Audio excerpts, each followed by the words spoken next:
अयोध्या, एक ऐसा राज्य जो इस वक्त खुशियों में डूबा हुआ है। हर तरफ बस एक ही चर्चा है, एक ही तैयारी है, अपने सबसे प्रिय राजकुमार राम के राज्याभिषेक की।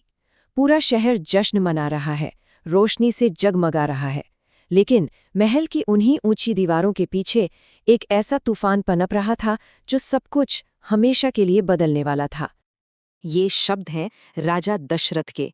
और ये शब्द उस गहरे विश्वासघात की कहानी कहते हैं जो उस जश्न के ठीक नीचे एक लावा की तरह खौल रहा था। देखिए, एक तरफ तो अयोध्या अपने होने वाले राजा का स्वागत करने के लिए तैयार थी और दूसरी तरफ एक बहुत ही विनाशकारी टकराव की भूमिका बन रही थी।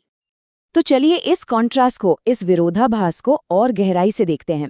जहां पूरा शहर रोशनी और संगीत में डूबा है, वहीं रानी कैकेयी, जो राजा की सबसे प्रिय रानी थी, कोप भवन में यानी क्रोध के कक्ष में जा रही थी। और वहां जाकर उन्होंने क्या किया? अपने सारे शाही गहने उतार दिए, अपने रेशमी कपड़े उतार दिए। ये सिर्फ गुस्सा नहीं था, ये एक बहुत सोची समझी राजनैतिक चाल की शुरुआत थी। जब राजा दशरथ अपनी पसंदीदा रानी से मिलने पहुंचे तो उन्होंने जो देखा उससे वो चौंक गए। कैकेयी जमीन पर बिखरे हुए बालों के साथ बिना गहनों के गुस्से में लेटी थी। वो एकदम हैरान और परेशान हो गए। उन्होंने बार बार पूछा, देवी क्या हुआ? किसने तुम्हारा अपमान किया? बताओ तो सही। लेकिन जवाब में उन्हें मिली सिर्फ एक ठंडी चुप्पी। जरा सोचें, राजा दशरथ कोई मामूली राजा नहीं थे। उनका साम्राज्य द्रविड़ से लेकर अंग, बंग और मगध तक फैला था। वो इतने शक्तिशाली थे कि उनकी एक आवाज पर कुछ भी हो सकता था।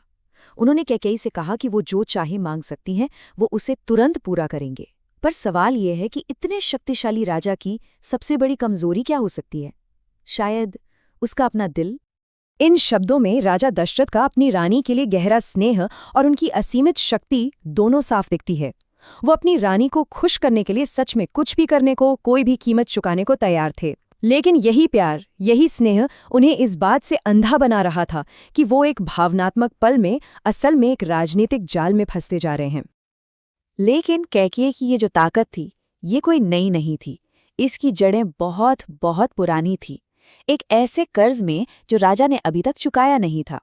तो चलिए थोड़ा पीछे चलते हैं और देखते हैं कि ये सब आखिर शुरू कहाँ से हुआ। बहुत समय पहले देवासुर संग्राम में कैकेयी ने सिर्फ एक सारथी बनकर राजा की मदद नहीं की थी, बल्कि उनकी जान भी बचाई थी। उस समय राजा दशरथ ने कृतज्ञता में उन्हें 2 वरदान दिए थे। अब देखिए, ये सिर्फ एक भावनात्मक कर्ज नहीं था, ये एक ऐसा राजनीतिक हथियार था जिसे कैकेयी ने सही मौके के लिए बचा कर रखा हुआ था। और आज उन्हें वो सही मौका मिल गया था। तो जब राजा नए नए वादे करने लगे तो कैकेयी ने बड़ी ही चतुराई से उन्हें उनके पुराने अधूरे वादों की याद दिलाई। उन्होंने साफ कर दिया कि जब तक वो पुराना कर्ज नहीं चुकता, तब तक इन नए वादों का कोई मतलब नहीं। अब यहाँ पे रघुकुल रीति को समझना बहुत जरूरी है। ये सिर्फ एक कहावत नहीं थी, ये रघुवंश के शासन का, उनकी पहचान का आधार था। प्राण जाए पर वचन न जाए। इसी रीति ने उनके साम्राज्य को पीढ़ियों तक स्थिरता दी थी।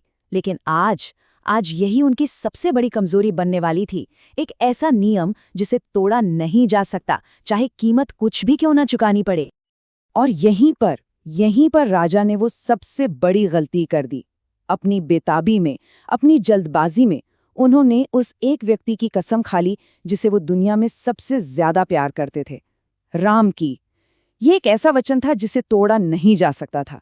ये एक जाल था और राजा इसमें पूरी तरह से फंस चुके थे। कैकेयी ने राजा को उनके वचन में पूरी तरह से बांध लिया था। अब वो क्षण आ गया था जब उन 2 वरदानों का खुलासा होना था। वो वरदान जो अयोध्या के इतिहास को हमेशा के लिए बदलने वाले थे।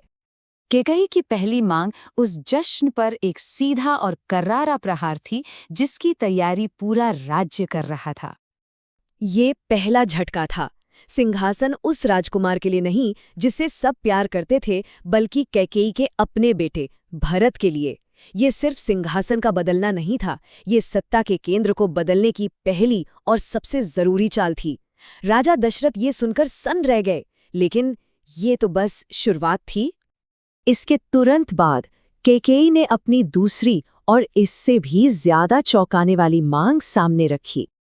ये मांग और भी ज्यादा क्रूर और राजनीतिक रूप से चतुर थी। सोचिए 14 साल एक बहुत लंबा समय होता है।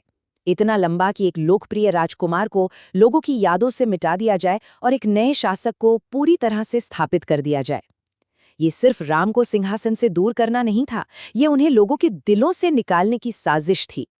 इन शब्दों को सुनकर राजा दशरथ सदमे और दुख से बेसुध होकर जमीन पर गिर पड़े। उन्हें एहसास हुआ कि वो अपने ही शब्दों, अपनी ही रघुकुल रीति के जाल में फंस गए हैं। उनका वो वचन, जो उनका सम्मान था, अब उनके लिए एक पिंजरा बन चुका था। राजा ने गिड़गिड़ाकर कैकेयी से कहा कि वो उनकी जान ले लें, लेकिन राम को भेजने के लिए ना कहें। उन्होंने कहा, राम मेरा जीवन है, उसके बिना मैं जीवित नहीं रह सकता। लेकिन कैकेयी जरा भी नहीं पिघलीं, वो अडिग रहीं। उन्होंने राजा के ही सम्मान और वंश को उनके खिलाफ एक हथियार की तरह इस्तेमाल किया। उन्होंने राजा को उनकी रघुकुल रीति की याद दिलाई और उन्हें झूठा और कायर बनने का ताना दिया। जब राजा ने भरत को राज्य देने पर सहमति तो जता दी, लेकिन राम को वनवास भेजने से साफ इनकार कर दिया, तो कैकेयी ने अपनी आखिरी और सबसे क्रूर धमकी दी। उन्होंने कहा कि या तो राम वन जाएंगे या फिर वो अपने प्राण त्याग देंगी। अब राजा के पास कोई रास्ता नहीं बचा था। राज्याभिषेक की सुबह हुई। बाहर नगर जश्न मना रहा था, लोगों में उत्साह था, लेकिन अंदर महल में राजा दशरथ टूटे हुए फर्श पर पड़े थे। पूरा राज्य उस तबाही से अनजान था जो उनका इंतजार कर रही थी, एक ऐसी तबाही जो एक अटूट वचन से पैदा हुई थी।